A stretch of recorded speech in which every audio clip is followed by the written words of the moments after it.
le nom du Seigneur soit loué. Alors nous venons toujours à la table du Maître. C'est là que nos âmes se répaissent. Le frère a introduit avec le droit d'aînesse. Il y a quelque chose qui a réussi à séparer Ésaü de son droit d'aînesse. Nous suivons. C'est-à-dire qu'Ésaü a trouvé que ce qu'il y avait là était plus important que la promesse, mais la bénédiction. C'est-à-dire que pour lui, c'est ça s'arrêtait là pour lui. Nous suivons, bien-aimés. C'est triste. Mais Dieu nous a fait une grâce aussi. Nous sommes dans la même position. Dieu nous a donné la parole. Avec la parole, il y a la promesse. Nous nous retrouvons exactement comme Ésaü. Il faut faire un choix. Oui, bien-aimé. Ou on garde le droit d'aînesse, il n'y a que deux possibilités. C'est où on est conscient de ce que Dieu a fait de nous, de ce que Dieu nous a donné, ou on ne l'est pas. Et Ésaü n'était pas conscient, oh frère, de ce qu'il y a, c'est-à-dire que de ce qui venait sur le droit d'aînesse, à quoi le droit d'aînesse lui donnait droit. Vous suivez? C'est pourquoi après il allait prier pour demander, Père, n'as-tu pas une autre bénédiction? Le Père dit, mais non. Parce que le droit d'aînesse appelle la bénédiction. Vous suivez, bien-aimé? Donc lui, il a rejeté le droit d'aînesse, mais il espérait encore quand même avoir la bénédiction. Non, monsieur, non, madame. La foi, ça appelle l'action de Dieu. C'est lié. Amen. Tu crois, Dieu te prouve que tu crois. Il te fait voir sa gloire. Ça va ensemble. Mais tu ne crois pas, mais tu veux que Dieu te montre sa gloire. Ça ne marche pas. Alors, question, qu'est-ce qui nous séparera de l'amour de Dieu? Nous suivons. Ésaü, je reprends, quelque chose a réussi pour lui. Si toi et moi, nous sommes conscients, frères, sœurs, c'est pourquoi Paul dit, si je vis, ce n'est plus moi qui vis. Amen. Nous suivons. Parce que quand il a eu conscience de ce que c'est le droit d'aînesse, il a tout abandonné. La seule chose qui tenait absolument à son être, à sa vie, c'était de garder son droit d'aînesse. Qu'il y ait la tribulation. Elle va venir. C'est Actes chapitre 8, je crois bien. Non, Romains chapitre 8, pardon. C'est Romains chapitre 8, je crois. C'est écrit quelque part là. On peut le lire rapidement. Romains 8. Prenons le verset. Allons au verset 28 pour commencer. Nous savons du reste que toute chose concourt au bien de ceux qui aiment Dieu. Ça aussi, il faut dire oui. Il faut dire amen. Même si on ne comprend pas ce qui se passe. Même si on est affligé. Parce que c'est normal. On ne voit pas l'issue. On ne connaît pas. Mais Dieu, lui, il connaît. Il sait que ce qu'il fait là, ça concourt à ton bien. Nous suivons, bien-aimés. Nous poursuivons. Car ce qu'il a connu d'avance, il les a aussi prédestinés à être semblables à l'image de son Fils. N'est-ce pas glorieux? Le droit d'aînesse. C'est-à-dire que Dieu t'a connu d'avance, il t'a prédestiné à être à l'image de son Fils. Frères, sœurs, il y a quoi de plus glorieux que ça? Poursuivons. Afin que son Fils soit le premier-né de plusieurs frères.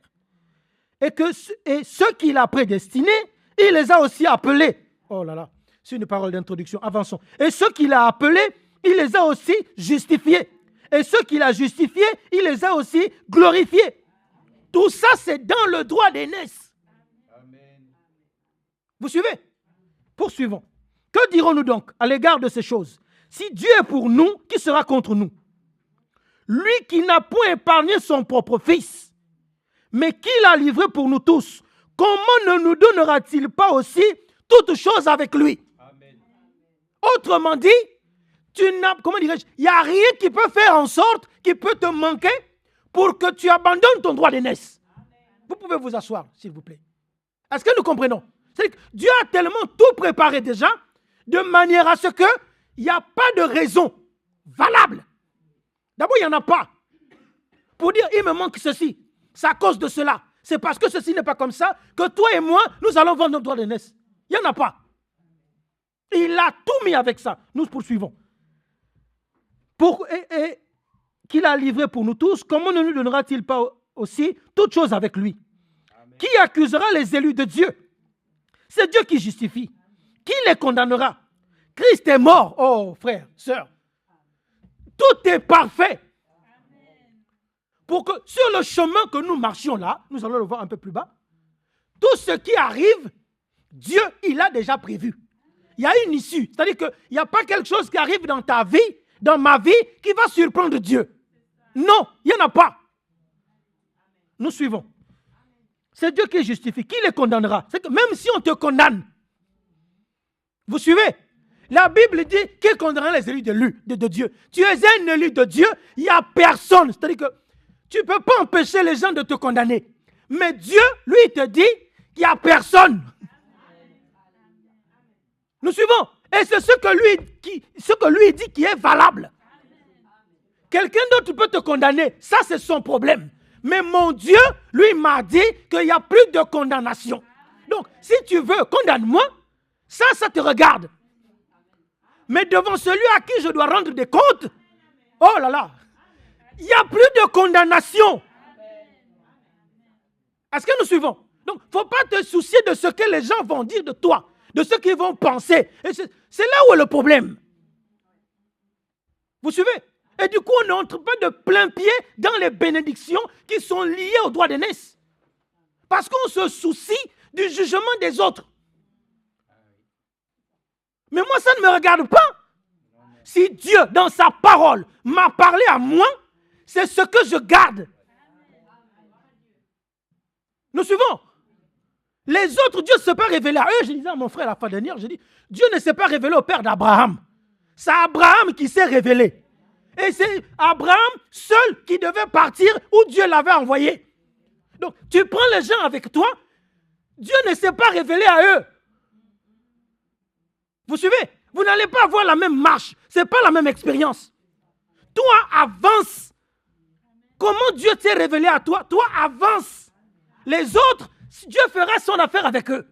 Mais tu ne peux pas dire, c'est à cause d'eux que je n'avance pas. Non. Toi et moi, nous sommes responsables devant les promesses que Dieu nous fait. Devant l'engagement que... Oh, frère, quand Dieu se révèle à toi et moi, nous sommes responsables de l'action que nous allons entreprendre pour lui obéir. Ce n'est pas quelqu'un d'autre.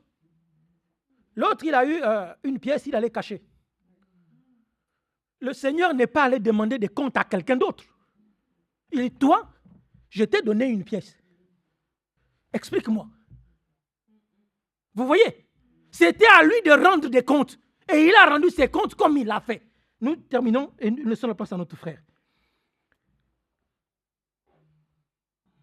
Qui les condamnera? Christ est mort pour eux, bien qu'il est ressuscité, il est à la droite de Dieu.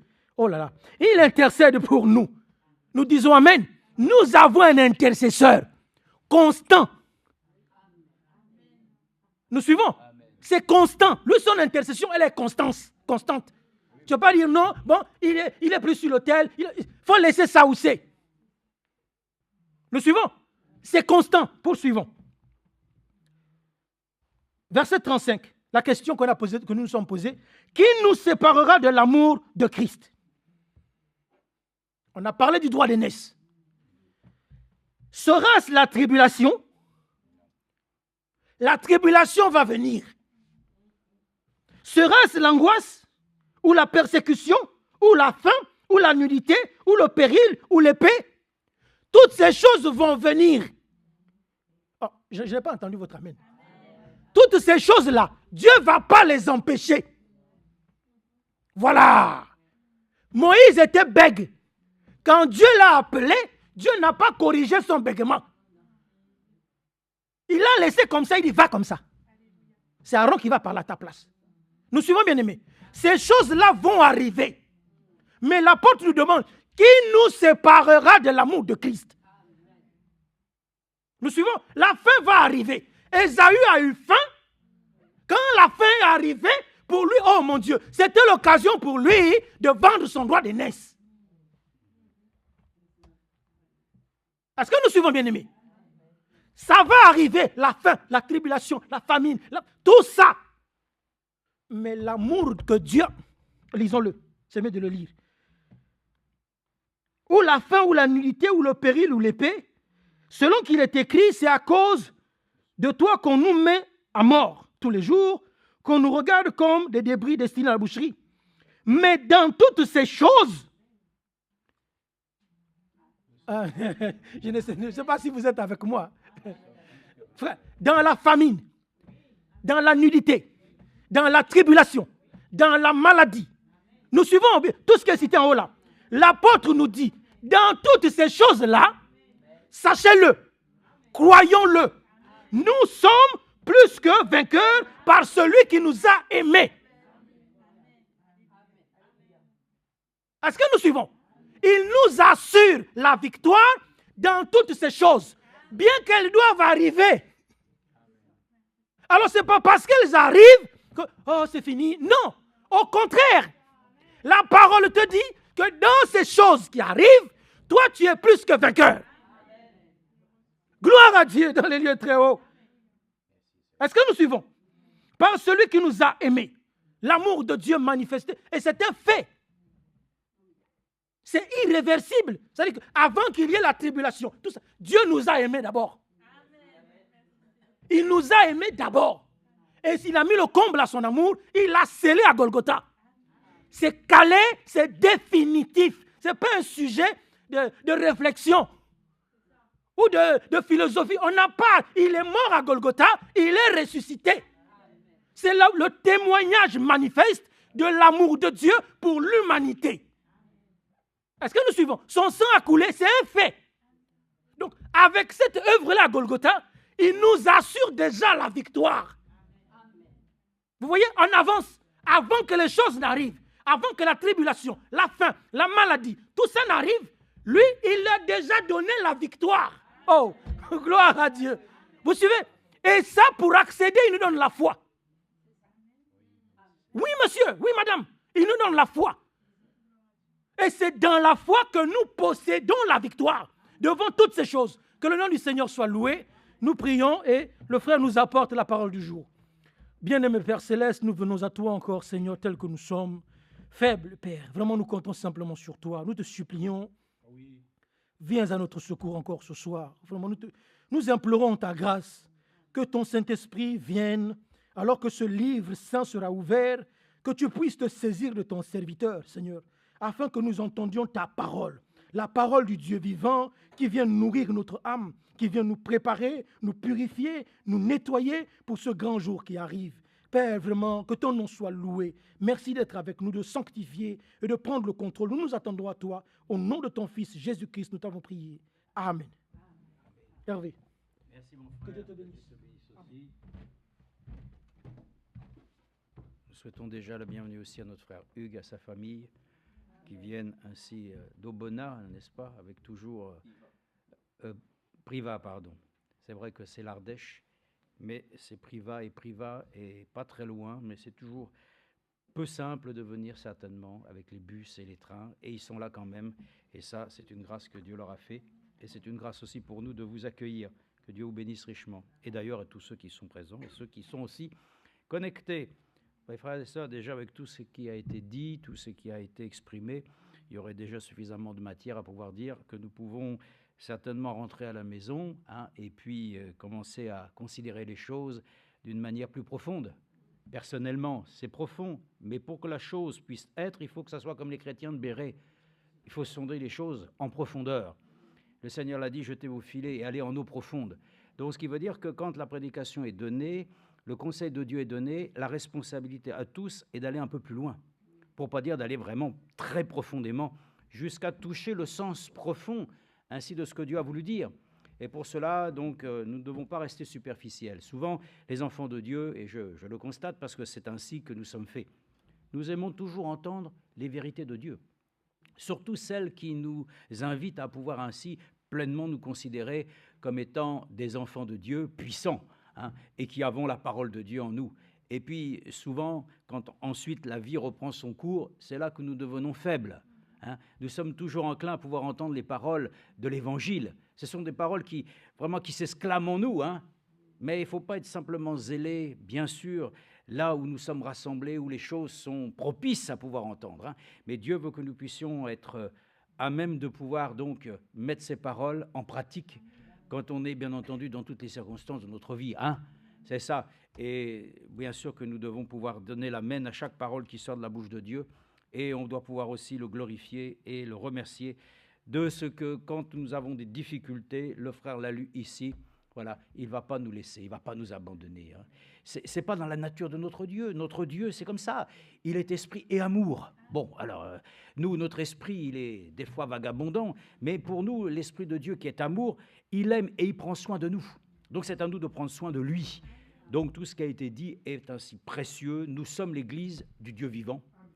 Hein, l'Église du Dieu vivant, c'est la colonne, l'appui de la vérité.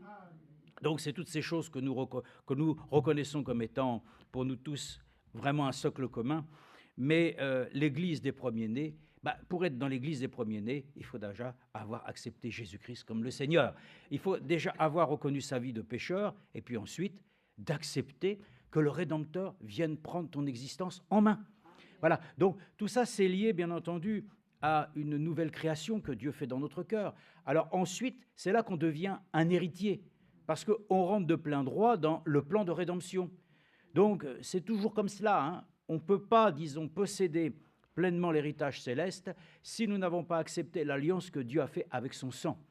Et le sang de l'alliance nous a réconciliés avec notre Dieu, et nous prions ainsi que chacun d'entre nous, et nous le supplions, que chacun soit réconcilié avec Dieu aujourd'hui.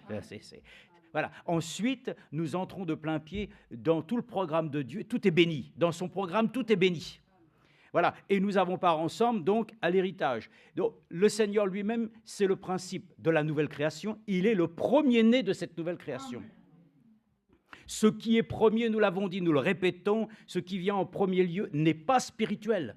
Le premier homme lui-même n'a pas été la chose qui a pu ainsi engendrer un salut. Donc, au contraire, même le premier homme, c'est celui qui a introduit l'humanité dans, bien entendu, la mort. Mais celui qui est mort pour nous, nous introduit dans la vie. Et ce qui est spirituel, c'est justement ce que le Seigneur lui-même a été le second Adam. Et c'est pour cela que lui, étant le premier-né, nous sommes l'Église des premiers-nés. Ça va de soi, n'est-ce pas? Et dans l'Église des premiers-nés, donc nous sommes héritiers. Pourquoi? Parce que d'abord, le principe élémentaire même de l'héritage, c'est d'abord que la mort du testamentaire soit ainsi réellement démontrée. Et nous pouvons le dire que la mort du Seigneur Jésus-Christ a été démontrée et qu'en plus, par sa résurrection, nous disons qu'il est le Fils de Dieu.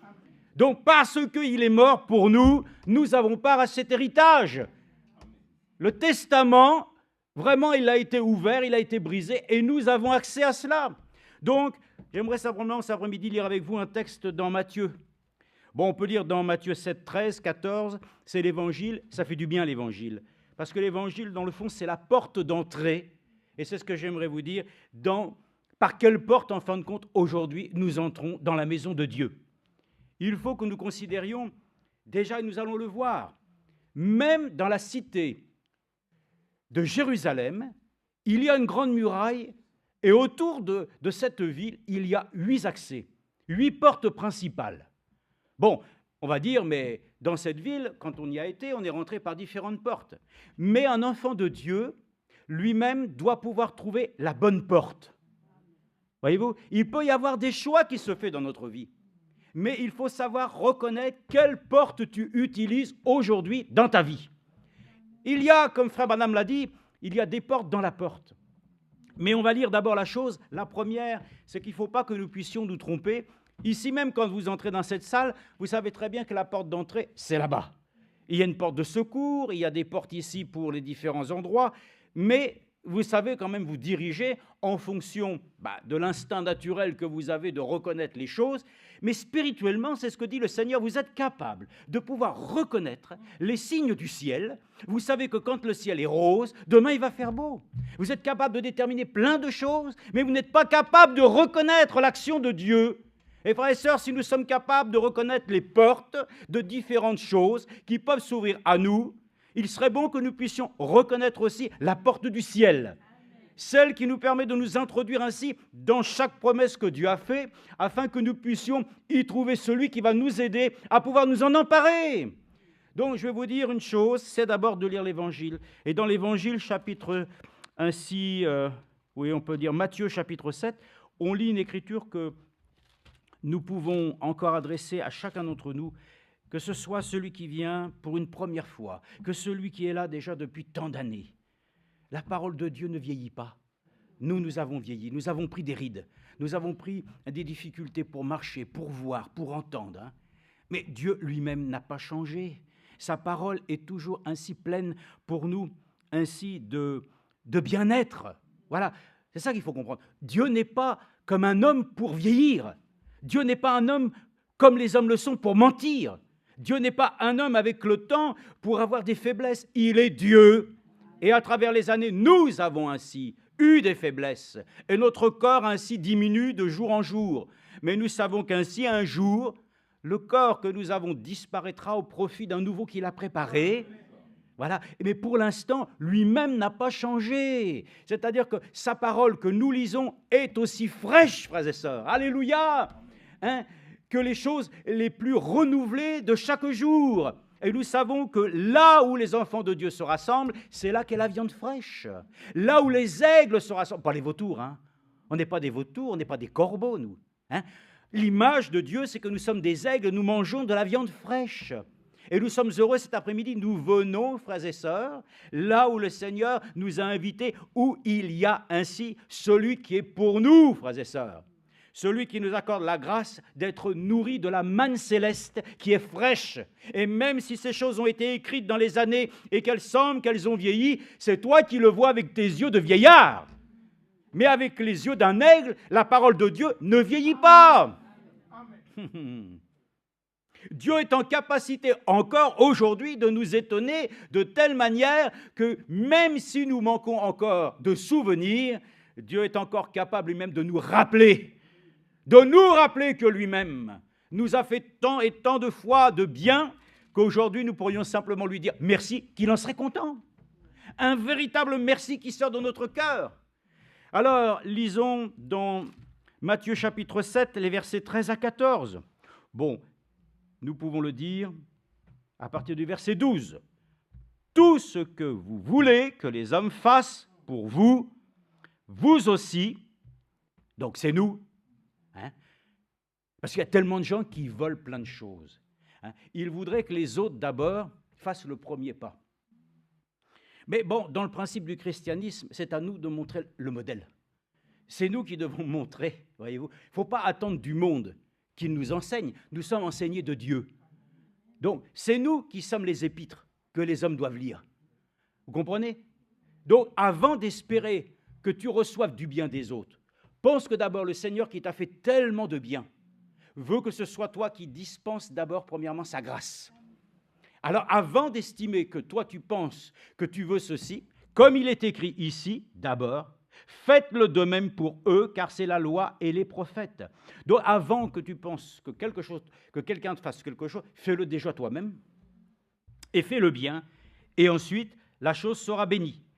Il dit, entrez par la porte étroite, car large est la porte, et spacieux le chemin qui mène à la perdition. Amen. Première chose, c'est l'évangile. Mais la chose nous dit d'abord, premièrement, que le Seigneur nous parle d'une porte. Et une porte, c'est précieux. Mais comme il est écrit ici, cette porte, elle est étroite. Et ça, encore, nous le disons aujourd'hui, les enfants de Dieu, même avec le message que nous avons reçu, même avec le ministère que nous avons, de si précieux que nous écoutons ainsi toutes les semaines à la suite de chaque mercredi, samedi, dimanche, enfin de tout ce que nous avons même ici présentement dans l'assemblée locale, de tout ce que nous ajoutons, frères et sœurs, voilà. Ça, c'est la porte que Dieu t'a donné pour que tu puisses continuer à devenir ainsi un vainqueur. Cette porte étroite, cette porte qui est resserrée, c'est encore la porte que les enfants de Dieu doivent pouvoir ainsi considérer dans leur existence comme la seule porte que Dieu a suscitée pour que nous trouvions ainsi à l'issue de notre chemin la gloire que Dieu a promis. C'est pour vous dire quoi? Ici-bas, il y a beaucoup de gens qui disent « Oh, tu sais, moi, il y a des portes qui se sont ouvertes dans ma vie. Hein. » Mais fais attention de quelle porte tu considères. Il y a beaucoup de portes qui peuvent s'ouvrir. Mais il y a une porte qui doit rester essentielle d'abord. La porte première, c'est ce qu'il est écrit ici. Jésus lui-même, il est la porte. Et la porte doit s'ouvrir parce que la clé est la foi. Et ça, c'est ça aujourd'hui. Dans ce monde, beaucoup d'opportunités, beaucoup de situations diverses, ce sont des portes qui peuvent s'ouvrir. Mais il y a d'abord une porte dans les portes. La porte essentielle d'abord, franchis toujours avec conscience que si d'autres portes s'ouvrent à toi, considère toujours d'abord si la porte resserrée, étroite que le Seigneur lui-même a dressée pour toi, reste d'abord la porte essentielle, la porte d'entrée pour gagner le ciel. Et ça, c'est important, c'est des choses, parce que Jésus lui-même, il est la porte. Donc, dans ce monde aujourd'hui, quelle porte nous utilisons pour arriver à nos fins? Il y a beaucoup de portes qui peuvent s'ouvrir. Vous avez franchi la porte. Puis ensuite, beaucoup de choses dans la vie vont s'ouvrir de droite et de gauche. Mais beaucoup de... Écoutez, je vous donne un exemple très simple.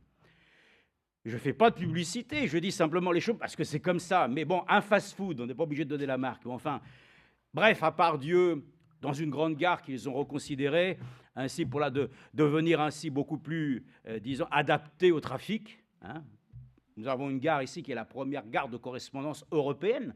Donc ça amène beaucoup de monde. Et comme le frère le disait, dès qu'il y a un incident, évidemment, ça crée beaucoup de pagaille. Donc, on a créé des commerces et il y avait donc un fast-food qu'ils ont fait ici, très pratique, ça peut aider. J'en ai profité. Et puis, pas très grand, mais avec un endroit sur lequel il y avait juste une petite banque, l'histoire de juste poser tranquillement bien les affaires et aussi mon sac et tout. Voilà. Et puis, j'ai considéré à un moment donné que peut-être qu'il serait bien de trouver aussi des toilettes. Mais en regardant le fond du couloir, à droite et à gauche, il y avait 2 portes.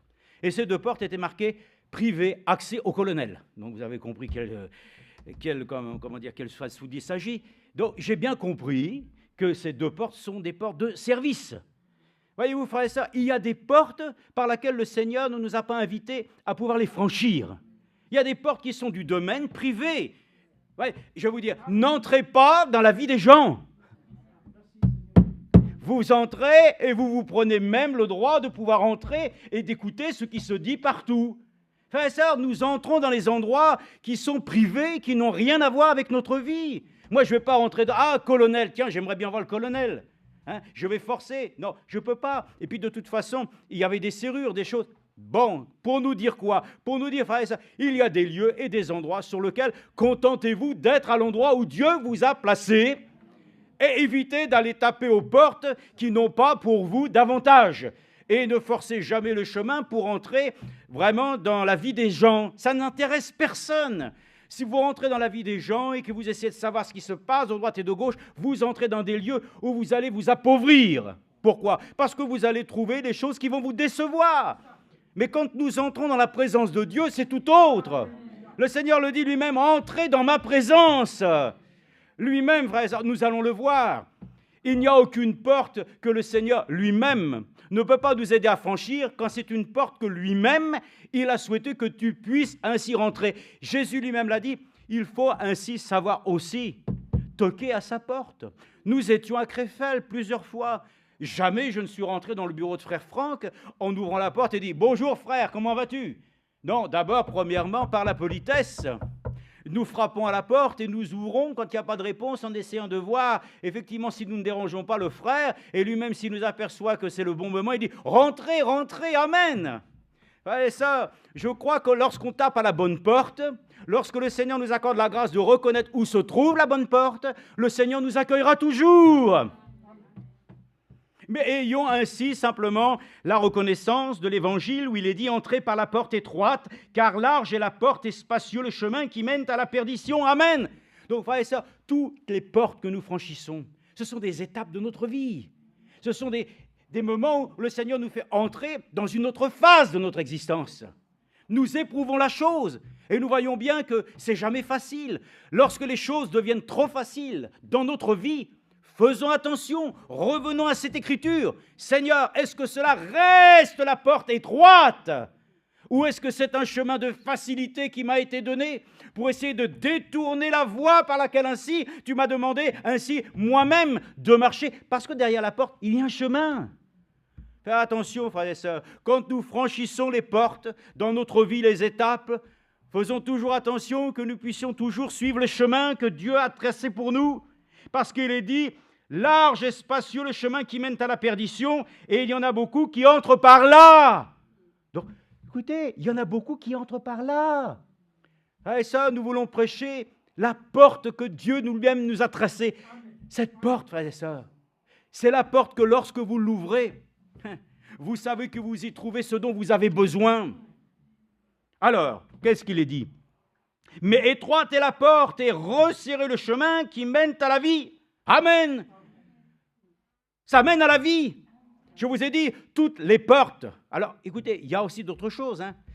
Il y a, bien sûr, des portes ici que nous avons ici. Il y a des portes de secours. Alors, j'ai aimé ça parce que un jour, on m'avait offert ce poster. Alors, ce poster, je ne sais plus ce qu'il est devenu.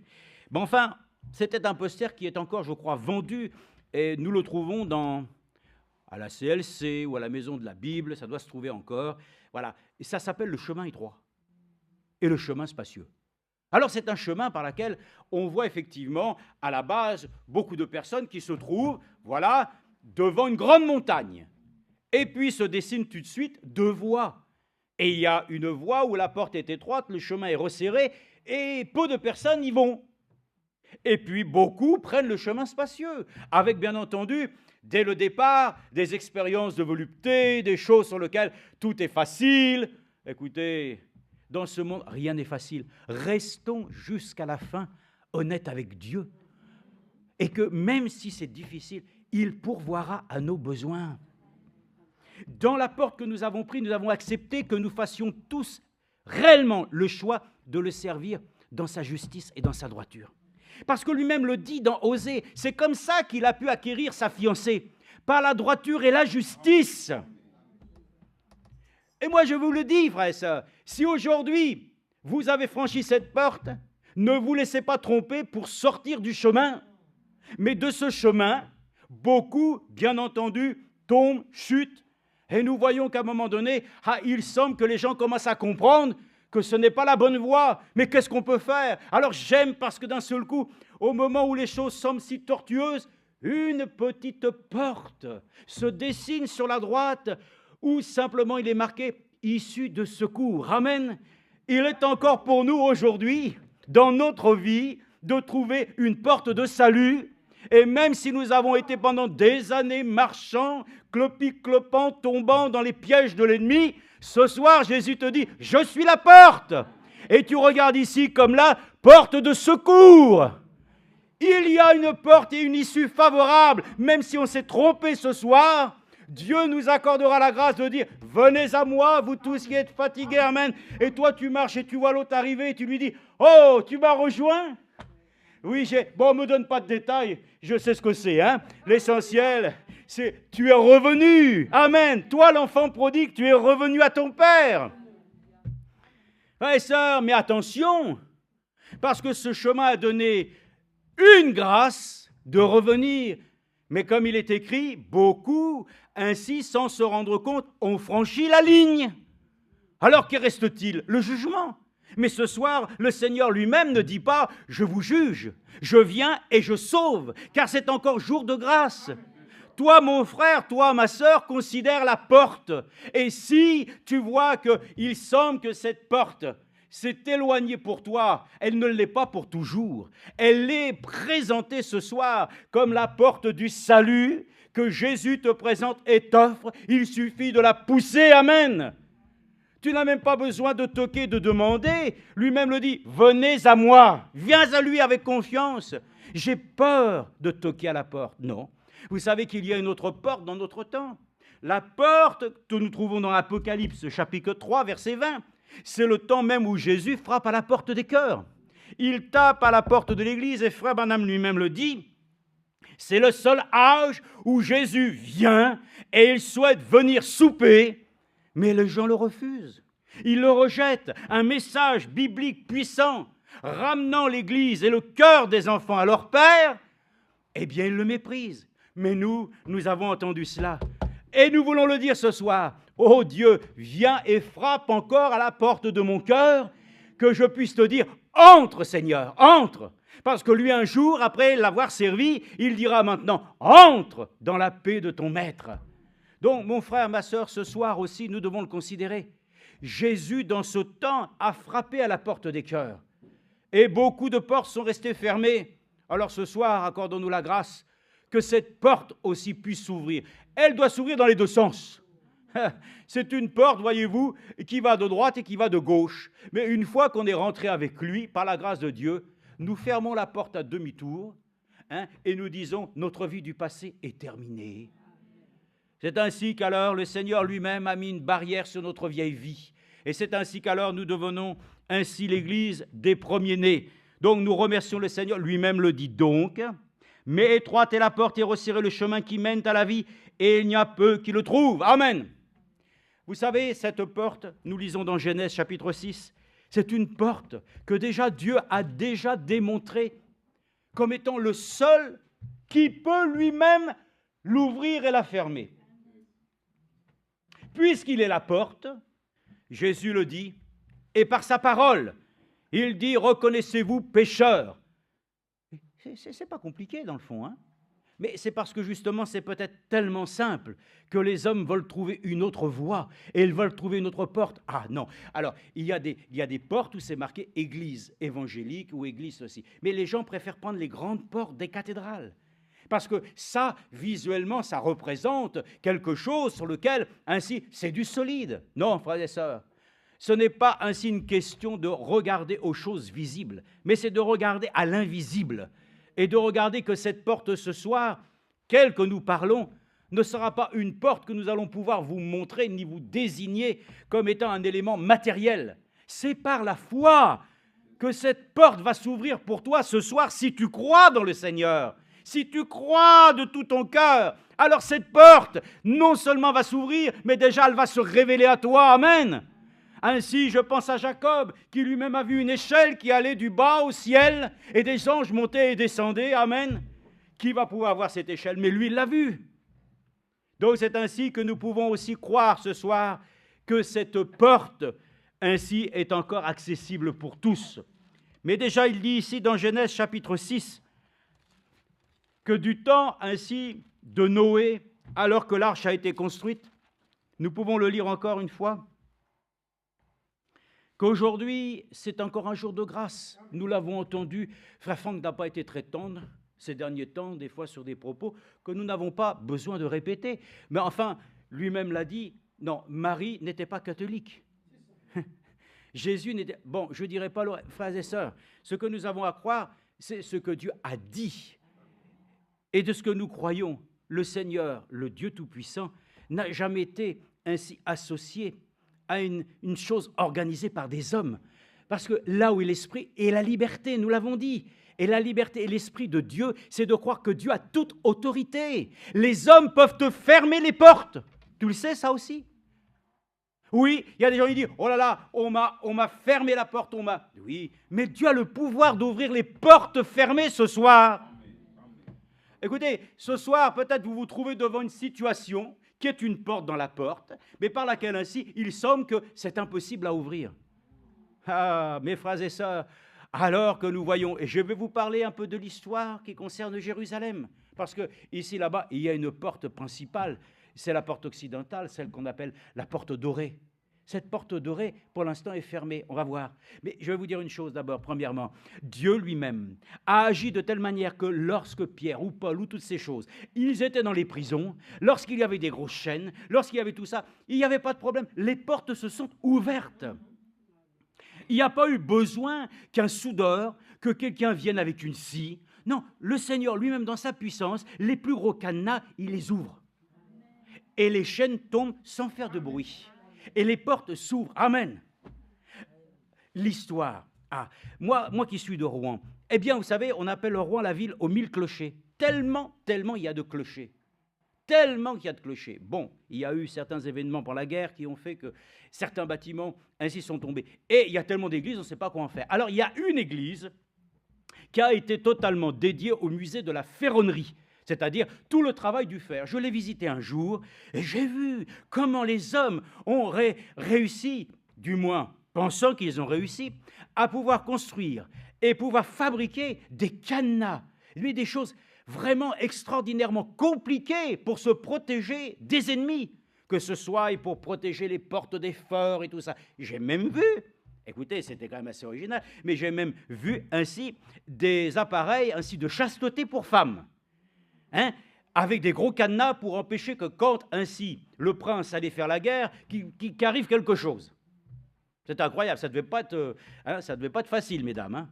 Mais pour vous dire que quand bien même tous les hommes ont essayé d'imaginer toutes sortes de choses pour essayer de cloisonner les accès, Dieu est en capacité ce soir, si tu sens que les portes te sont fermées partout où tu vas, Dieu a le pouvoir d'ouvrir celle qui te sera favorable. Donc c'est important aussi de le considérer, que là aussi où les portes sont fermées, Dieu a la capacité de les ouvrir. Mais là où les portes sont ouvertes, moi je le dis, Seigneur, quand il y en a trop, ferme toutes celles qui sont inutiles pour me rappeler que de toute façon, la seule et l'essentielle doit toujours me ramener sur le chemin. Ne nous laissons pas tromper, frères et sœurs. Le voyage du pèlerin, celui qui a écrit ça, Georges Burnon, je crois, cet homme qui a écrit, c'est une très belle image de ce que, ainsi, celui qui cherche le Seigneur par lui-même se trouvera ainsi plein de déconvenues. Et à un moment donné, il verra que, dans ce monde, tout est tromperie. Jusqu'au moment où le Seigneur vous amène au pied du mur. Et alors là, il vous amène là, à l'endroit que nous pouvons qualifier être la porte d'or. Celle par laquelle le Seigneur lui-même est rentré lorsqu'il est rentré à Jérusalem. Amen. C'était une porte glorieuse. Mais on n'en est pas là. Lisons d'abord ici dans chapitre 6, verset 16. « Tu feras à l'arche une ouverture d'une coudée disposée tout en haut. Tu placeras la porte de l'arche sur le côté et tu feras un étage inférieur, un second et un troisième. Et moi, je vais faire venir le déluge pour détruire toute chair qui, sous le ciel, a souffle de vie. Tout ce qui est sur la terre périra.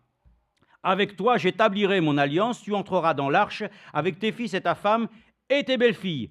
Tu feras entrer aussi tout le reste. Amen. » Frères et sœurs, qu'est-ce qu'il est dit?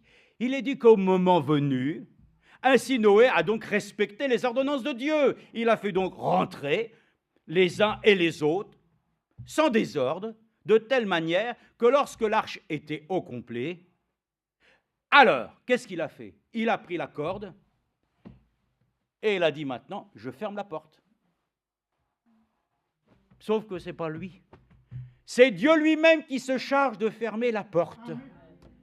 C'est lui-même qui, frères et sœurs, prend en charge de pouvoir ainsi lui-même prendre soin de cette porte.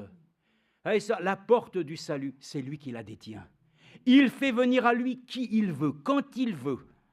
Quelle que soit la personne, il ne faut pas s'offusquer, mais nous le disons, comme les filles de Jérusalem le disaient, Hosanna au fils de David, sauve ce soir, ô Dieu, sauve, que les âmes puissent entrer par cette porte, qu'ils ne puissent plus en sortir, amen, et que tout ensuite, ce qui se présentera à eux, le Saint-Esprit vienne les sceller, afin que leur vie soit conduite à jamais ainsi à se laisser dévoyer, pour rentrer ainsi dans des lieux sur lesquels ils vont se trouver ainsi sans issue. Donc nous remercions le Seigneur, il est celui dont il est dit ici, la porte étroite, c'est Jésus. Et Dieu lui-même, déjà dans le temps de l'arche, il fallait rentrer dans cette arche, il fallait traverser cette porte. Vous ne pouvez pas être sauvé, frères et sœurs. Personne ne peut être sauvé s'il ne franchit la porte. Pour rentrer dans l'arche, qui n'est plus une arche simplement ainsi de bois, mais l'arche de l'alliance, faite par le sang avec Jésus-Christ. Mon frère, ma sœur, cette porte qui est offerte gracieusement, pouvons-nous encore la franchir? Oui, c'est possible.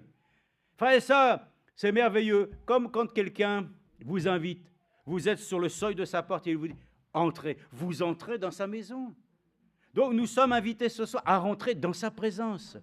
Écoutez, je vous l'ai dit, quand il y avait dans le temple ce qui séparait du lieu saint du lieu très saint, il y avait donc ainsi un voile qui était d'une épaisseur dont même si vous aviez le meilleur des cuteurs, vous aviez même la possibilité, il vous aurait fallu du temps pour pouvoir ainsi le déchirer. Mais lui-même a déchiré le voile de haut en bas pour que nous puissions avoir un accès direct maintenant dans la présence sainte de Dieu. C'est l'image de la porte que Dieu a ouverte pour l'Église. Lui-même l'a dit, alors mon côté a été ouvert. Ainsi, de l'eau et du sang sont sortis. De là est née l'Église. Amen.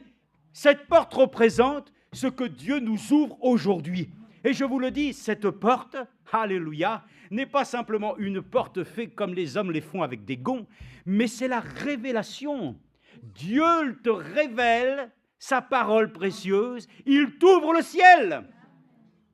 Tout ce que Dieu montre à travers la porte, c'est qu'il nous ouvre, amen, la grâce de pouvoir, vraiment le rejoindre dans sa pensée, dans réellement, disons, sa volonté, afin que nous puissions, même si nous sommes confrontés dans ce monde, mais nous ne sommes plus du monde. Ça, nous devons le dire, nous ne sommes pas du monde. Nous haïssons le monde. Mais pourtant, Dieu a tant aimé le monde.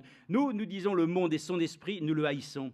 Mais nous voulons que les âmes qui sont encore ainsi prisonnières et qui ont l'occasion d'entendre cette parole de délivrance puissent franchir la porte.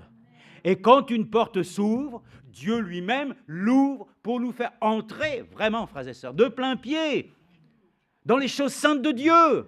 L'Église est entrée, vraiment, frères et sœurs, est-ce qu'on considère cette chose?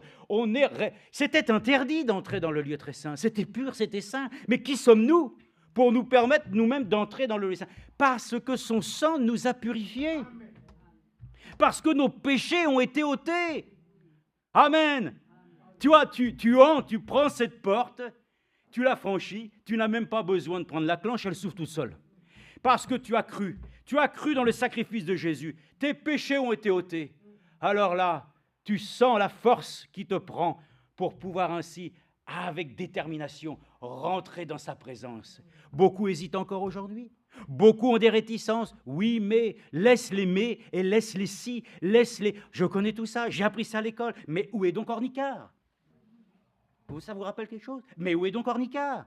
Et Ornicard, de quoi il parle? Mais où est donc Ornicard? Des prépositions. Pour les rappeler, il fallait... Oui, mes frères et sœurs, chez un enfant de Dieu, si vous mettez tant de choses comme celle-ci, vous n'aurez jamais accès à la gloire de Dieu.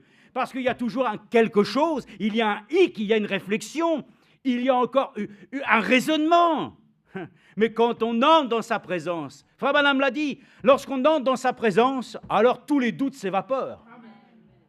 Frères et sœurs, la porte que Dieu nous dresse, ce soir, j'aimerais savoir quelle porte nous franchissons dans notre vie. Où en sommes-nous? Ce sont des portes, ce sont des éléments à un moment donné qui font aller plus loin. Alors, c'est important parce que nous le savons, si encore une fois, nous avons peut-être eu l'occasion de nous tromper, peut-être que nous avons, excusez-moi, mais c'est ça, moi ça m'est arrivé une fois, aussi, comme à vous d'ailleurs, il n'y a pas d'expérience que nous n'avons pas eue en commun, hein, dans ce domaine-là. Je suis arrivé, clac, clac, clac, et, excusez-moi, je me suis trompé de porte.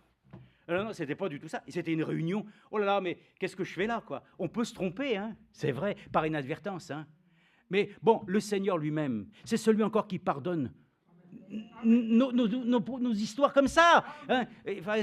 Mais ça, c'est bien aussi, parce qu'au moins on a compris que ce qu'on est en train de faire n'était pas bien. Amen. Puisse l'Esprit de Dieu nous convaincre cet après-midi que si nous sommes entrés dans un endroit, dans une situation, dans un... je ne sais pas dans quoi, mais qui ne correspond pas et que nous voyons que cela n'est pas satisfaisant, ne nous engageons plus dans des situations où laquelle nous nous sommes englués et par laquelle ainsi nous ne pouvons plus nous en sortir. Dieu n'a rien à voir avec là-dedans quand nous avons volontairement ainsi choisi des voies qui ne lui sont pas appropriées.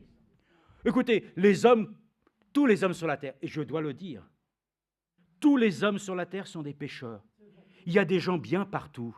Mais s'il n'a pas connu Jésus-Christ, parce qu'il n'a pas reconnu qu'il était un pécheur, qu'aussi bon qu'il ait été, aussi bon qu'il ait pu ainsi donner sa fortune, qu'il ait été bon avec toi, qu'il a été chaleureux, qu'il t'a nourri, il est perdu. C'est dans le plan de Dieu de pouvoir dire que l'homme doit se reconnaître comme un pécheur, aussi bon ou aussi mauvais qu'il soit, parce que maintenant, je vais vous dire, sur la terre, il y a beaucoup de gens mauvais, et Paul était un homme mauvais, qui était ainsi méchant avec les chrétiens, mais Dieu lui a fait une grâce, parce que Dieu connaissait son cœur, et le Seigneur connaît son cœur, et connaît ton cœur.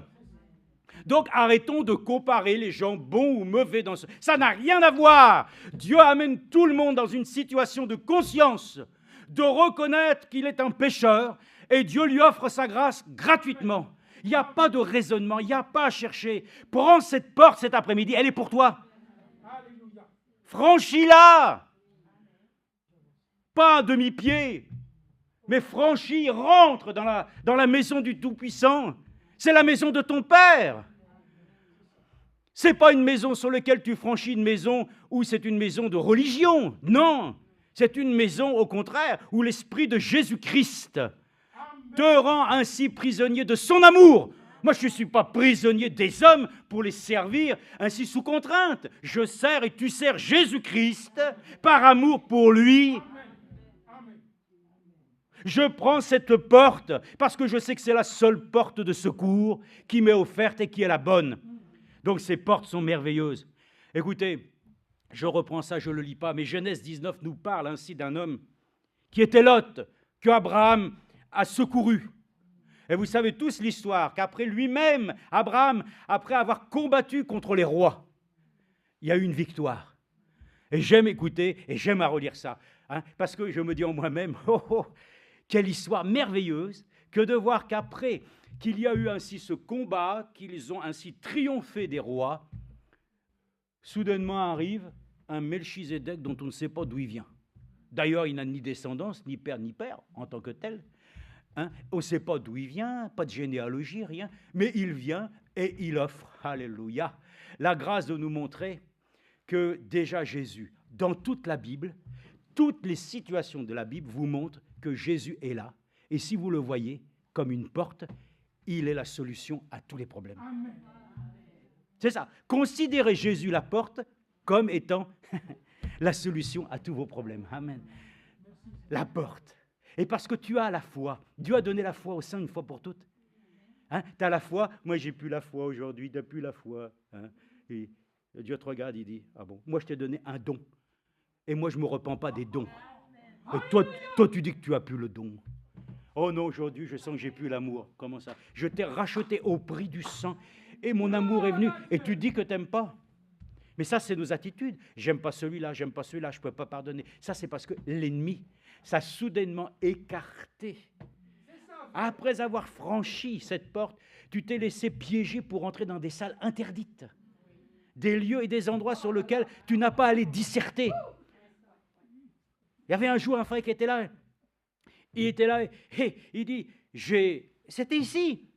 Il donne l'adresse, j'ai dit, viens ici. Mais moi, bon, je pense qu'il va trouver tout ça. Qu'est-ce qu'il fait? Il va à côté. Et une fois, il dit, mais j'écoutais, et à un moment donné, je lui ai dit, mais ça ne correspond quand même pas du tout. Il y a quelque chose qui ne colle pas. C'est en sortant qu'il voit ici, assembler le rocher. Il dit, mais, ah là là, mais d'accord, oh là là, mais j'avais pas franchi la bonne porte. Mais quand il a refranchi, puis qu'il a, oh là, et il s'est trouvé ainsi, effectivement, ça lui a fait du bien, quoi. Mais il sentait bien qu'il a, frère, ça, n'insistons pas. N'insistons pas. Nous n'avons aucune relation avec l'ennemi vaincu. Oui, parce que commence pas à discutailler avec celui dont tu n'as absolument besoin de parler à personne de son entourage. Nous parlons qu'à celui qui a les paroles de la vie éternelle. Le frère l'a dit, il n'y a pas d'autre intercesseur entre Dieu et les hommes que qui? Que ton pasteur. Il a établi les uns comme, mais lui, il est le berger. Il est le véritable pasteur. Et c'est lui l'intercesseur entre Dieu et les hommes. Amen. Vous avez entendu comment frère Franck a prêché? Il a dit, il y en a qui veulent se confesser, tout ça. Mais il a dit, les confessions du domaine privé ne regardent que toi et ton Seigneur. Il n'y a pas besoin d'aller décrier toutes les... Frères et sœurs. Par contre, nous pardonner les uns les autres, c'est dans le programme. Mais d'aller décrier et dire les choses, non, c'est pas dans notre vocation. Notre vocation est céleste. Donc que chacun cet après-midi trouve le Seigneur là où il est. Bon, parlons un peu de Jérusalem. Allez, c'est un voyage gratuit que je vous offre. Et je peux vous dire, quand vous ouvrez la Bible, Dieu vous offre le plus beau des voyages. Vous n'avez rien à payer. Les gens diront, j'ai payé la Bible. Ah, dommage pour toi, parce qu'ici, nous en offrons gratuitement. Mais il faut savoir aussi investir. Celui qui a acheté une Bible a bien investi. En tout cas, le Seigneur lui-même nous montre que lorsque nous avons une ville comme Jérusalem, cette ville a été détruite plus de 34 fois. Je l'ai déjà dit, mais c'est incompréhensible. Comment ainsi une ville puisse être détruite et à chaque fois reconstruite? Mais vous savez que c'est la ville que Dieu a désignée comme la ville. Amen. Qui est la ville par laquelle la parole est venue à Jérusalem. Elle revient à Jérusalem. C'est la ville que Dieu a désignée. C'était Jérou. Je crois que c'est du temps de David qui a acheté ce terrain. Ça s'est négocié comme ça. Vous savez, dans la vie, les choses, ce n'est pas le hasard. Hein. Dieu avait prévu déjà une terre sainte. Il avait prévu un mont Sion. De la même manière que nous le savons avant même que le monde soit, qu'il t'avait vu, il avait déjà suscité une porte de secours pour toi. Donc à Jérusalem, c'est une ville qui est entourée de murailles. C'est merveilleux parce que ces murailles sont toujours présentes. Et la ville qui a été reconstruite, bien entendu, a pris de la hauteur, ce qui fait que certaines choses du passé ne sont plus visibles. Et on peut le dire aujourd'hui, que là même où le Seigneur Jésus est passé, la chose est sous terre. C'est-à-dire qu'à l'endroit même où nous pouvons considérer partout où nous allons dans Jérusalem, en fait, nous sommes bien au-dessus, bien entendu, du temps où les choses se sont passées. Mais est-ce que c'est ça qui est important? Nous savons que le Seigneur lui-même nous a préparé une nouvelle cité.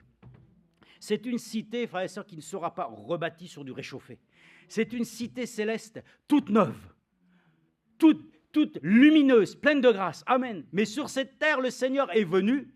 Et vous savez que là, dans cette ville, justement, cette ville est entourée, alors des portes, il y en a 8, et je vous redonne les noms, j'en connais quelques-unes, mais des fois je les oublie. Il y a la porte d'Hérode, il y a la porte de Damas, il y a la porte neuve, il y a la porte de Rapha, la porte de Sion, la porte de Dung, la porte de l'Est et la porte des Lions.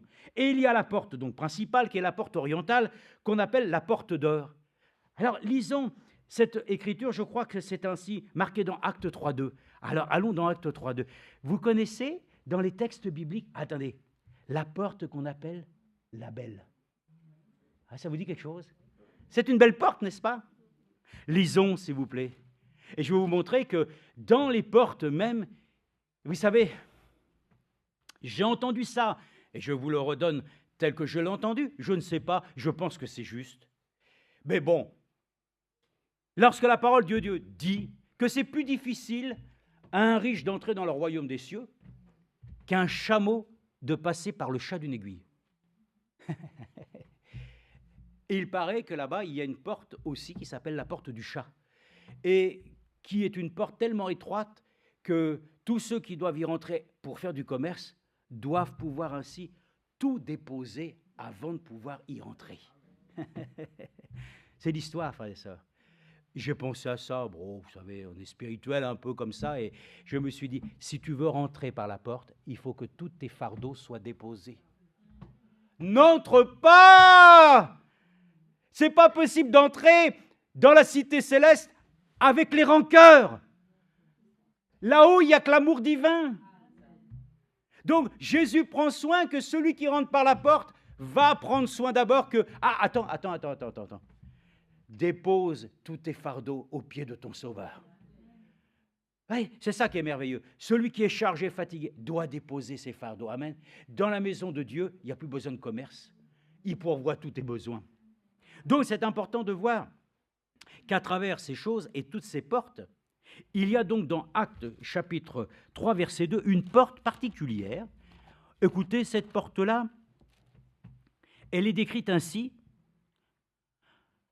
verset 1, ensemble, Pierre et Jean montaient au temple à l'heure de la prière, c'était la 9e heure. Or, on apportait un homme boiteux de naissance qui était placé tous les jours à la porte du temple appelé la Belle. Oh, frères et sœurs, ce soir, je me suis dit, nous avons cité toutes ces portes. Mais si nous pouvions, parce qu'on ne va pas rentrer par les 8 portes à la fois, hein, si nous avions une porte à choisir ce soir, je vous invite à prendre la porte de la Belle. C'est une très belle porte. Parce que regardez ce qui s'est passé. Il est dit, voyant Pierre et Jean qui allaient y rentrer, ils leur demandèrent l'aumône. Pierre, de même que Jean, fixa les yeux sur lui et dit, regarde-nous. Et il les observait, s'attendant à recevoir d'eux quelque chose. Mais Pierre lui dit, je ne possède ni argent ni or, mais ce que j'ai, je te le donne au nom de Jésus-Christ. Amen. Je n'ai ni or ni argent, mais ce que j'ai, je le donne au nom du Seigneur Jésus. Amen. Alors, c'est une chose glorieuse. À la porte de la Belle, ici, s'est passé un événement glorieux. Et ça, nous aussi, nous approchons de cette porte avec assurance. Dieu nous guérit aussi. Il nous guérit de nos péchés, mais il nous guérit aussi de nos corps malades et souffrants. C'est une question de confiance ce soir. Croyons-le. Il l'a fait. Qu'est-ce que vous voulez qu'il vous dise de plus? Je l'ai fait. De la même manière que tu crois à ton salut. Pourquoi est-ce que nous avons tant de mal à croire à notre guérison? Si nous croyons tant, frères et sœurs, à la vie éternelle, pourquoi est-ce que nous avons tant de mal à pouvoir croire alors qu'il a pu ainsi encore résoudre nos problèmes, ainsi qu'il lie parfois encore notre esprit avec les choses terrestres? Nous disons croire en Dieu, et pourtant, comme disait Frère Branham dans son ministère tout au début, alors qu'il visitait une jeune fille qui était malade, il lui dit, vous croyez que vous pouvez être guéri? Oui. Oui, mais il lui dit, regardez, il y a un hochet ici, un hochet pour enfants. Et Frère Branham prend le hochet était là. Mais il dit, mais c'est quoi? Il dit, vous m'avez dit que vous avez la foi, faites la même chose. Mais je ne peux pas faire ça. Voyez-vous, c'était curieux, n'est-ce pas, de la part de Frère Branham, de dire une chose pareille. Mais il avait voulu montrer que si on croit, on doit voir la gloire de Dieu. Frères et sœurs, il faut que nous puissions nous trouver ce soir aussi à la porte de la Belle. Et ne pas demander au Seigneur simplement quelques aumônes. Non, nous n'avons pas, lorsque nous franchissons cette porte, nous n'avons même pas rien à demander, puisque déjà, il l'a accordé dans sa grâce. C'est à nous simplement de dire, Seigneur, oh, accorde-moi dans la grâce, de pouvoir ainsi croire que toi aussi, quand tu es rentré à Jérusalem, toi qui étais la porte, tu es rentré par cette même porte, celle qu'on appelle aussi la porte d'or, celle par laquelle ainsi les prophéties disent que le Seigneur et le Messie doivent venir et rentrer. Nous savons ainsi que toutes ainsi les choses que le Seigneur a déjà accomplies pour nous, nous accorde la grâce de nous le dire. Il n'aura pas besoin de revenir de la même manière pour s'offrir en sacrifice, parce que ce qu'il a fait, il l'a fait une fois pour toutes.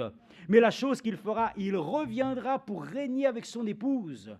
Et, frères et sœurs, ce sera glorieux, alors même qu'il sera en train d'officier encore dans la vieille Jérusalem, mais l'agneau, le sacrifice, sera au-dessus d'eux. C'est merveilleux. Mais pour dire que même cette porte d'or, que vous allez à Jérusalem, c'est celle qui est en face de la montagne des Oliviers. Jésus est arrivé, monté sur le petit anneau, et il est rentré dans la ville. Amen. Lui-même a franchi la porte. Pourquoi? Mais il a fallu aussi qu'il soit baptisé. Il a fait son baptême. Mais non, Jean a dit, c'est moi qui ai besoin d'être baptisé pour toi. Fais ce qui est juste. Jésus a fait tout comme les choses qu'un homme doit faire. Si lui-même, il a franchi la porte, tu dois franchir la porte ce soir. Nous la franchissons avec lui, sachant que lui-même va nous porter jusqu'à Golgotha.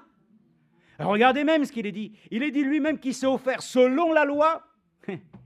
Les sacrifices étaient ainsi faits de telle manière que, présentés au temple, il devait pouvoir sortir hors du camp. Amen. Il devait sortir hors de la ville afin, comme c'était l'histoire, vous savez, du bouc. Le bouc, on lui mettait tous les péchés dessus, le bouc, on le mettait hors de la ville, qui représentait ensuite qu'il était sorti hors, amen, ainsi de la cité sainte. Je le crois, frères et sœurs, Dieu a fait sortir de nous aussi notre péché. Et il l'a emmené hors de la ville avec lui. Mais il faut passer avec lui par la porte. Alors l'histoire, c'est que, pour le temps passé, les Arabes ont pu dire, mais dans les prophéties, dans Ézéchiel, c'est marqué que le Messie entrera par la porte dorée et par laquelle ainsi il rentrera pour régner. Alors, pensant à cette prophétie, aujourd'hui, ils ont bouché cette porte avec, je crois, 5 mètres de béton, ou du moins 5 mètres en tout cas de choses qui obstruent la porte. Et comme le Messie ne doit pas passer par un chemin qui ne soit pas sanctifié, ils ont pris soin aussi, bien sûr, devant, de mettre un cimetière. Donc, tout est ainsi impur. Mais frères et sœurs, c'est pour vous montrer, frères et sœurs, lui-même qui est la porte, qui a franchi cette porte. Les hommes pensent que cela peut retenir l'action de Dieu. Lui-même qui a fait tomber les murs de Jéricho, c'est encore mieux. Il aurait pu dire simplement, la porte qui est ici qui résiste. Un souffle et la porte ainsi va tomber. Non, lui va encore plus loin. Il fait tomber toutes les murailles. Et ça, donc ce soir encore, Dieu nous dit que ce n'est pas simplement ainsi un souci de notre vie qu'il règle. Il peut régler tous les problèmes. À la fois, oui, c'est possible. Alors, frères et sœurs, ne regardez même plus. Voyez même que les murailles vont tomber. Amen. Donc, c'est pour vous dire que la pensée des hommes, c'est qu'il faut empêcher que si le Messie devait venir à Jérusalem, qu'il puisse rentrer par cette porte. Frères et sœurs, que ce soir, il puisse rentrer dans chaque cœur et qu'il n'y ait rien qui ne puisse ainsi empêcher le Seigneur de pouvoir y faire son habitation. Lui-même est venu en sacrifice vivant s'offrir. Amen. Et c'est ainsi qu'il s'offre à toi. Le sacrifice, c'est déjà fait. Tu as juste à l'accepter. Donc, c'est une porte précieuse. Donc, voyez-vous, la notion des portes, ce sont des situations sur lesquelles l'homme lui-même, de toute façon, il doit passer. On doit tous passer à travers certaines choses de la vie, des difficultés. Et même le Seigneur le dit. Quand bien même tu traverserais l'ombre de la vallée de la mort, je suis avec toi. Donc c'est ainsi que les choses sont dans le Seigneur. Alors lisons dans Hébreux 13, 12 et nous allons terminer. Hébreux 13, 12.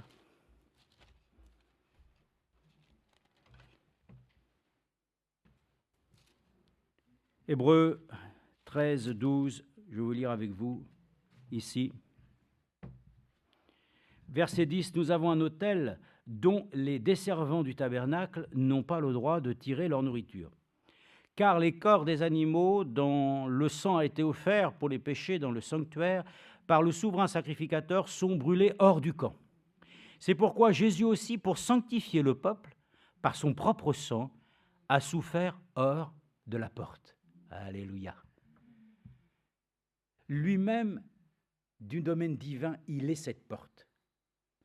Et lui-même nous a montré que justement, que quand on entre dans sa présence, il prendra soin d'ôter toutes tes souillures pour les faire sortir de ta vie et de les amener dans un lieu où personne n'a le droit d'aller y pécher. Vous savez, c'est la mer de l'oubli. Cette histoire dont nous rappelons, ainsi que le papa qui était chrétien et sa fille qui était chrétienne, qui voulait organiser des petites réunions avec ses sœurs. Papa, tu fais trop de bruit quand on se réunit, tu sais, tu es toujours un peu exubérant, tu es amen, tu es alléluia. Ça dérange, nous on voudrait, parce que, voyez-vous, il y a des sœurs qui se réunissent pour étudier la parole de Dieu. Vous allez dire que c'est... Non, mais les femmes doivent recevoir l'instruction à la maison de leur mari, et c'est à l'église qu'on est instruit aussi, à l'assemblée. Bon, alors les petits groupes et tout ça de femmes qui se volent d'être... Non. Ne sortez pas, c'est une mauvaise porte, ça. Vous êtes rentré dans une salle, excusez-moi, bon, bref. Toujours est-il que ainsi, nous avons ainsi le privilège de nous donner la grâce de rester là où Dieu nous a implantés. Voilà. Et je disais ça, Monique, et je parlais de quoi? Parce que ça m'est parti. Ça m'est sorti. Ça m'est sorti. Je voulais parler de quelque chose, mais ça m'est sorti. La femme qui a invité ses amis et son père qui est monté au grenier. La mère de l'oubli. La mère de l'oubli.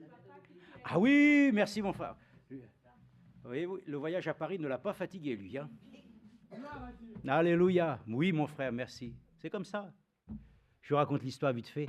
Alors, donc, elle a voulu faire sa petite réunion. Dit, papa, monte va au grenier. Tiens, au grenier, il y a plein de souvenirs. Ça va égayer ton passé. Et puis tu vas chercher. Bon, bref. Ils montent en haut et la réunion se déroule. Et elles commencent leurs petites choses, c'est très bien. Et le papa lui-même se trouve dans un coffre où il y avait un grand atlas. Et il étudie les choses et ça, et puis il regarde l'Amérique et tout ça. Puis à un moment donné, il tombe sur un endroit d'une mer qui s'appelle la mer de l'oubli. Mer de l'oubli, mer de l'oubli. Alléluia! Et ça continuait. D'un seul coup, les gens entendent ces cris qui viennent d'en haut. Qu'est-ce qui se passe? Il dit, ça c'est mon père, je vais voir. Il montait, papa, tu m'avais promis que tu allais te taire. Mais il dit, mais comment puis-je rester insensible devant ainsi ce qui m'est montré? La mer de l'oubli, c'est là que Jésus a mis tous mes péchés. Et je ne peux pas m'empêcher, amen, de pouvoir ainsi ressentir en moi cette exaltation pour lui. Oui, allez, reste tranquille, nous, on va continuer. Hein. Frère, ça, quand les gens reconnaissent leur position, qu'ils voient par quoi, excusez-moi, mais voir par où nous sommes passés. Nous sommes passés de la mort à la vie. Nous sommes passés d'un état de pécheur, d'état de sauvé. Amen. Peux-tu reconnaître aujourd'hui que cette porte, c'est-à-dire cette séparation entre ainsi les ténèbres et la lumière, est une porte que tu peux encore considérer aujourd'hui comme la porte par laquelle ainsi tu souhaites encore pouvoir avancer. Et comme dit le cantique, si j'oubliais Gethsémane, si j'oubliais ton sacrifice, frères et sœurs, ce soir, n'oublions pas la porte. Cette porte est précieuse. Et notre vie, à chaque fois que vous allez aborder des situations maintenant, considérez les choses comme une porte. Et il dit, Seigneur, si je dois la franchir, que ce soit avec toi. Que cette porte soit confondue, amen, avec toi, afin que je sois sûr que rien ne puisse se faire. Donc lui-même le dit, il a fallu qu'il souffre hors de la porte, c'est-à-dire en dehors de la ville. Colossiens 4.3, Colossiens chapitre 4, verset 3. Merci, frère Medeiros, merci beaucoup. C'est comme ça, des fois, vous pensez une chose et la chose vous échappe. Et vous savez d'où ça vient, ça? Et c'est l'humain. L'humain, il est comme ça. Mais Dieu n'oublie aucun. Il ne peut pas oublier une seule chose, hein, que tes péchés. Mais le reste, il est notre force, il est notre secours. Amen. Colossiens chapitre 4, verset 3, nous lisons ensemble. Persévérez dans la prière. Veillez-y avec action de grâce. Donc, remercions Dieu. Priez également pour nous que Dieu ouvre une porte à notre parole. Amen. Voyez-vous, les cœurs, c'est considéré comme des portes. Il faut que Dieu ouvre la porte des cœurs ce soir. Il faut que nous puissions à nouveau laisser rentrer le roi de gloire. Et il dit ainsi donc, nous voulons prier aussi pour que la parole de Dieu puisse ce soir trouver une porte favorable dans le cœur. Vous dire, mais bon, ça ne me concerne pas, moi. Comment ça ne te concerne pas? Ça nous concerne de celui qui est encore dans l'attente de voir ainsi son âme être complètement renouvelée, de celui qui attend le retour du Seigneur. C'est pareil. Parce que moi, je veux accéder au ciel par la porte du ciel. Et pas par une porte détournée. Vous savez, c'est ce que j'avais vécu une fois ça, quand il y avait eu des grèves très importantes, en 86, je crois. Bon, moi, je travaillais, mais on n'était pas nombreux. C'était compliqué. Je m'étais retrouvé à Paris-Saint-Lazare. Il n'y avait qu'un train qui circulait pour Le Havre. Oh, je ne vous dis pas. Et moi, on me dit, tu vas le faire. Bon. Alors bon, j'y vais. Mais je voyais bien que de là où j'étais, c'était impossible de pouvoir accéder à la gare parce qu'il y avait ainsi les grévistes et tout ça qui bloquaient tout. Donc j'ai dit, je ne vais jamais pouvoir passer, puis ça va être un problème. Je ne sais pas comment ça s'est passé. J'étais seul à l'époque, c'était un foyer, c'est-à-dire qu'il y avait un endroit où manger, tout ça, des chambres et tout. Et quelqu'un arrive, il me dit, tu fais quoi? Je dis, écoute, je dois aller, suis-moi. D'où il vient, lui? Je ne sais pas. Je ne sais pas d'où il vient, lui. Suis-moi. Oh là là. Il m'a fait traverser les bâtiments, en long, en large, monter, descendre et tout. J'ai dit, des portes, j'en ai passé, hein.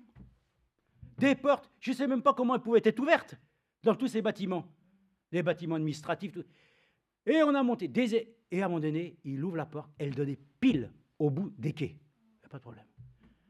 J'ai dit, écoute, t'as croyé, je t'en remercie, et puis tout. Je t'en prie, lui, il repart aussitôt, comme si on n'avait jamais vu. Ah, et ça, Dieu sait ouvrir les portes. Mais alors là, il y en avait un paquet. Hein, amen. Ne nous effrayons pas du nombre d'épreuves de notre vie. Le Seigneur prendra soin lui-même que lorsque nous franchissons les étapes, un jour, ça sera la dernière porte. Amen. Et ça, c'était la dernière porte et je me trouvais juste à l'endroit. Bon, ben voilà. Et mais après, il fallait faire ce qu'il y avait à faire. Hein. Vous savez, c'est important. Dieu nous ouvre le cœur et l'entendement.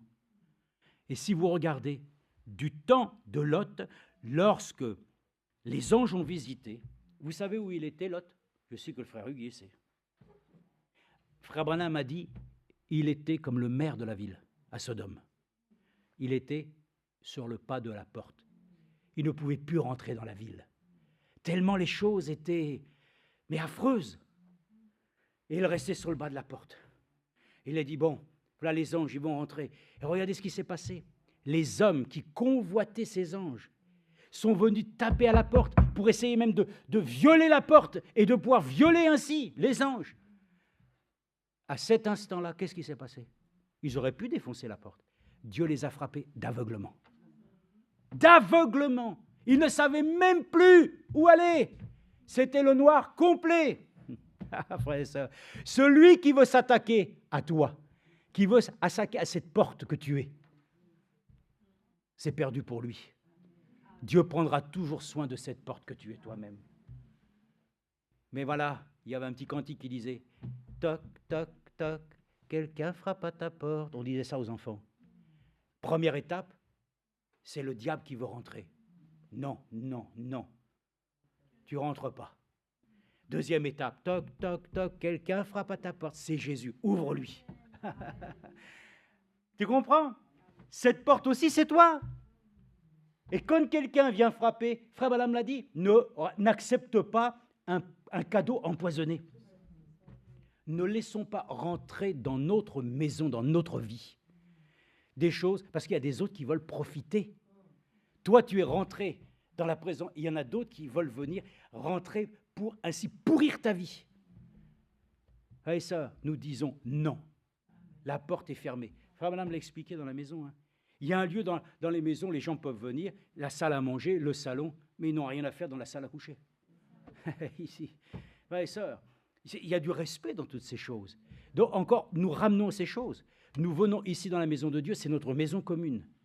Mais chacun doit dire une chose. Seigneur, pour ma vie personnelle, rentre dans ta chambre, ferme ta porte, et Dieu qui t'entend, qui prie, il écoutera. Ferme ta porte. Ferme tes oreilles à tous les bruits, tous les commérages, toutes les bêtises et toutes les choses qui n'édifient en rien. Il dit, moi, j'écoute plus les informations. Non, mais j'écoute, mais simplement pour savoir ce qui se passe. Mais mon attention et mon cœur n'est pas porté à toutes les infos, parce que ces infos-là, mais ça me tue. Mais ce que Dieu veut nous dire, alors là, et je suis reconnaissant parce qu'une parole de lui suffira. Donc, nous remercions le Seigneur que nous-mêmes, en fait, nous sommes une porte. Mais que cette porte, le Seigneur dit lui-même, la porte, elle doit être fermée à celui qui veut ainsi s'introduire d'une manière illégale. Donc, nous sommes heureux. Et ça, nous n'avons pas, il y a des personnes aussi, ils veulent forcer les choses. C'est pour ça, les gens qui veulent voler, dérober, il faut qu'ils forcent la porte, ils cassent la porte. Et ça, si tu veux rentrer dans le royaume des cieux cet après-midi, je te le dis tout de suite, ne cherche pas les serruriers, rentrer. Non. Ce n'est ni par la force ni par la puissance, mais par mon esprit. On entre, frères et sœurs, simplement, sans se soucier de trouver, laisse simplement le Seigneur lui-même te donner confiance que c'est possible d'entrer sans violence. Sans violence, c'est pas la peine, c'est pas la peine. Reste calme. Simplement, maintenant, prie le Seigneur. Dis-lui, Seigneur, je sais que tu es cette porte. Qu'est-ce que cette porte me donne? Elle me donne accès dans ta présence. Ensuite, différentes portes peuvent s'ouvrir dans les situations de notre vie. Reste toujours ma porte. Et qu'ensuite, ça soit, voyez-vous, toutes ces portes t'amènent comme moi. Il m'a emmené jusqu'à arriver au bon endroit. Et j'aurais pu très bien douter. et dire, oh là là, il va m'emmener certainement peut-être là où il y a la cuve à fioul, ou j'en sais rien.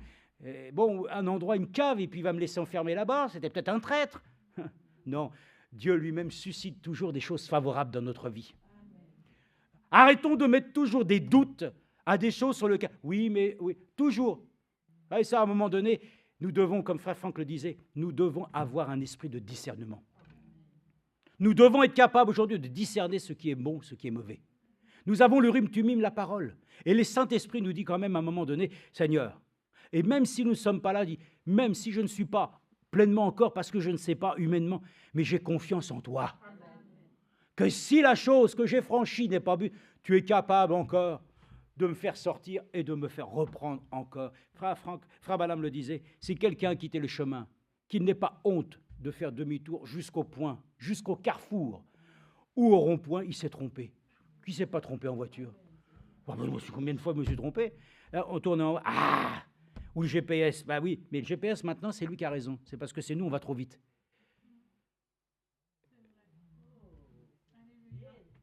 Ça, c'est clair. Hein, les GPS sont très fiables aujourd'hui. Mais j'ai remarqué que le GPS va à la vitesse que normalement tu dois avancer.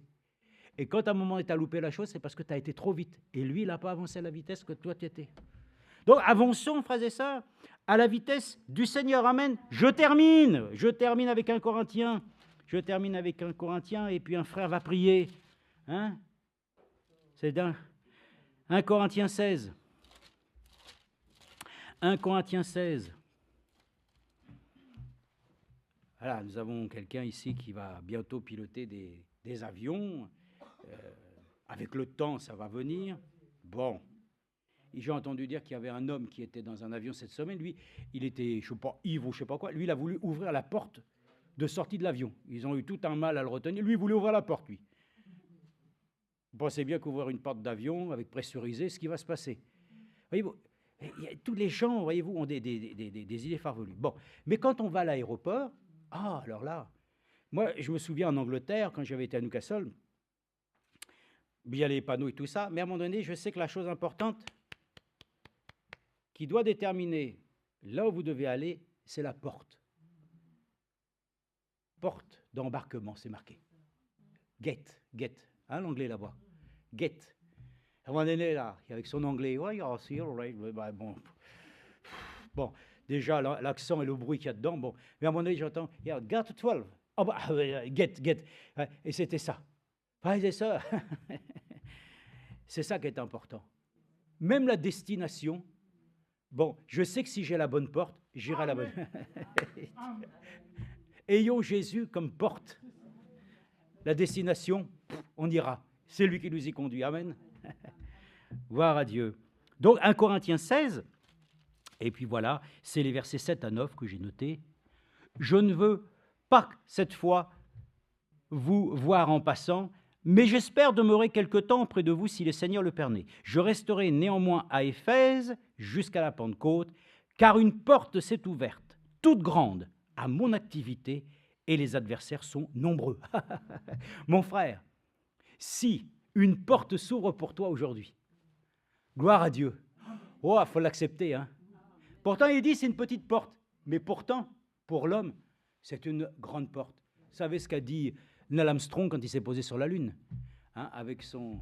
C'était difficile. Hein, mais il a dit, un petit pas pour l'homme, un grand pas pour l'humanité. Que dalle. Ça a été peut-être un grand pas pour l'homme, dans le fond, dans la technologie, mais vraiment un petit pas pour l'humanité. Et lorsque Charlie Duke, qui lui-même a posé ses pieds sur la Lune, et qui a dit « j'ai obtenu le summum de ce que je pouvais espérer sur ma vie terrestre », il a dit « j'ai vu, non pas ainsi autre chose que la terre devant moi, cette beauté, mais quand je suis redescendu, c'était le vide. Mais par la grâce de Dieu, il a rencontré Jésus-Christ. » C'est merveilleux. Et il a dit « maintenant, je ne marche plus sur la Lune, je marche sur la terre avec mon Sauveur. » Gloire à Dieu. Il faut aller sur la Lune pour des fois trouver la porte. Frères et sœurs, c'est important que si une grande porte s'ouvre cet après-midi, c'est ça. Quand on vient au Seigneur, tout est amour. Hein. Oh là là là là.